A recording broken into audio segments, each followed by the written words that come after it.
Welcome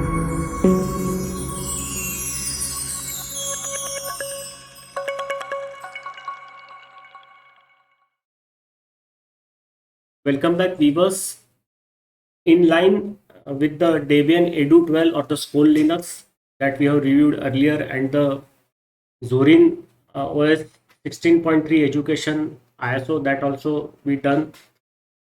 Now we will continue and go ahead with the Edubuntu. So this Edubuntu is nothing but the Ubuntu education ISO. So we are going to check it out. What I am going to do is I am going to check only the packages which are new in this Ubuntu education, and those packages which are not there in the earlier two education ISOs from Debian and Zorin. So we are going to only check out the packages which are new in this Edubuntu or the Ubuntu education and not available in the Debian or the Zorin. And the rest of packages will be common, because Debian is the you can say father of these two ISOs, that is Edubuntu and Zorin, because Zorin is based on Ubuntu, Ubuntu is based on Debian. So they will have a lot of common packages. So those packages we are not going to touch in the review.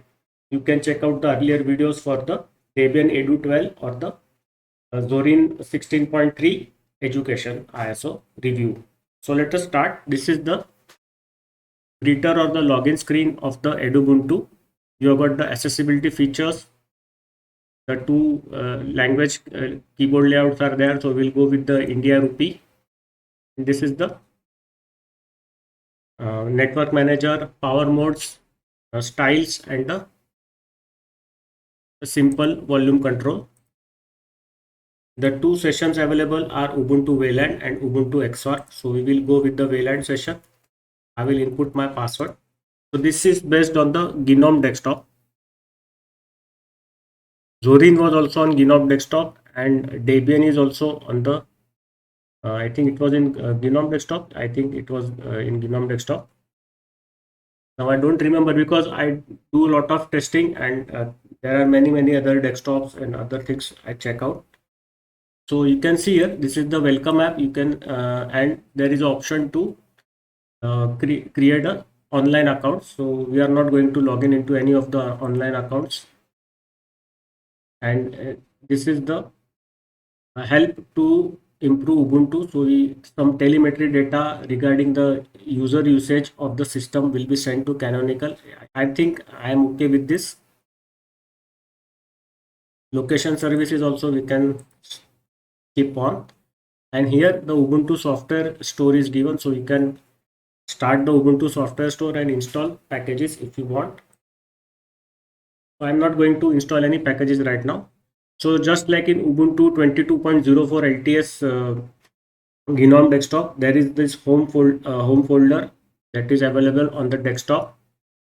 There is a dash on the left hand side. On the top, the activities bar is there. The calendar is there, along with the world clock, weather location, and the D&D settings. This is the keyboard settings, and the power menu is there, along with the settings, wired, wireless connections, power mode, and the dark style. And this is, you can see, these are all the applications that are available. So we will go one by one. So on the dock, on the dash, you have got the Firefox web browser. Gear is there, so there is no Evolution or Thunderbird is provided. Only Gear is there. So Gear is a lighter email client as compared to Thunderbird or the Evolution. The GNOME calendar is there. The GNOME file, that is the Nautilus file manager, is there. Calculator is there. Notes is there. Dictionary is there. LibreOffice Writer is there. Ubuntu software is there. Ubuntu help is there. So this is the GNOME help. You have got the software updater. Right now you see there are some updates available.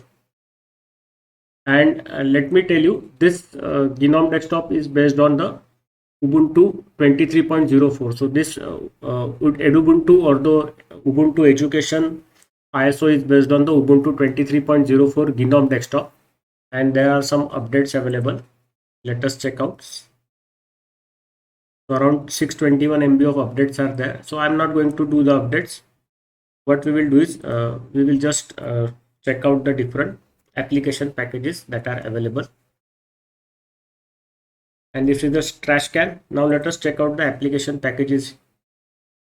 So in the art application packages, the GIMP we already know, Inkscape is also well known, LibreCAD we have seen, drawing we have seen, TuxPaint. Let us check out the TuxPaint. So this was not there, I think, in the Zorin OS, it was not there. The TuxPaint configuration is also there. So this is a simple program for the school children. So you can draw on this canvas. The canvas is provided, and children can use the different tools and brushes available to create paintings, to create sketches using this TuxPaint. And these are some of the configurations that are available. So configuration is available for the video, sound, mouse, keyboard, simplification, languages. You can also print the sketches or the painting that you have done. You can save your work. There are some auto saving features is also available,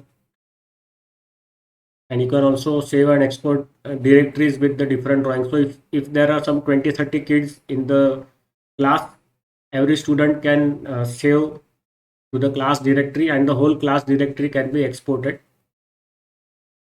and data is there, so you can log the files. So suppose some drawing is very good and you don't want to let other users do any modification to it, you can log that file. The accessibility features are there. So there is setting for the on-screen keyboard and the mouse. And also there are some settings for the joystick, so you can use the joysticks to do the sketching work. So this is a great software for school students. Now we will go ahead.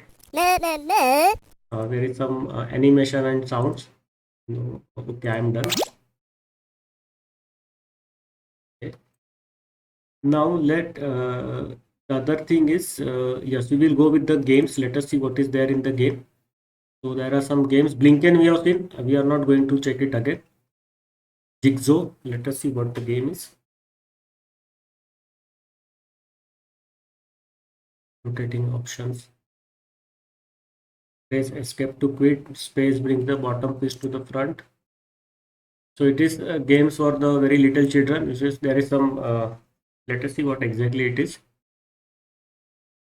Yes, so it is just a jigsaw puzzle. So little kids, maybe kindergarten kids, have to place the jigsaw pieces together to create the image. So this is a image of train, and it is now randomized. So you have to put the pieces together to realize the train engine piece. So it's very simple game. I am not going to go in much detail. There is no necessity to do it. Really is that. We'll go with the English. Let us play with English. We'll go with the Hindi. So it is some kind of maze and all those things. So it's very simple game for the kids. So not much interested to check this out. We'll just exit the game.